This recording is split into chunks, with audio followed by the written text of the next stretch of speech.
আরে কিন্তু কিন্তু করছিস কেন, বল না তাড়াতাড়ি। রান্না বান্নার আগে এই টাকাটা একটু কাজে লাগাবো না? টাকাটা তো দিতেই হবে, কিন্তু যেভাবে দিতে বলেছে সেভাবে দিব না। আমি একটু অন্যভাবে টাকাটা দিব। টাকা ভাবিকে দিব, কিন্তু মাঝখান থেকে একটু ফায়দাটা কীভাবে নোড়া যায়, কী বুদ্ধি করলে কাজটা সফল হওয়া যাবে।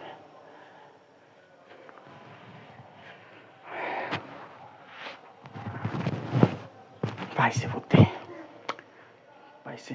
এই বুদ্ধিটি কাজে লাগাই। ভাবি, কথা তো একটা বলতে চাই, কিন্তু আমার খুব ভয় করতেছে। আরে ভয় নাই, বল। আপনি যদি সাহস দেন তাহলে কথাটা বলতে পারি। আচ্ছা আচ্ছা বল। আসলে কথাটা যে কিভাবে বলি আর আপনি কিভাবে নেন। আচ্ছা ভাবি, আমি একটা আপনাকে অফার দিই। অফারটা হলো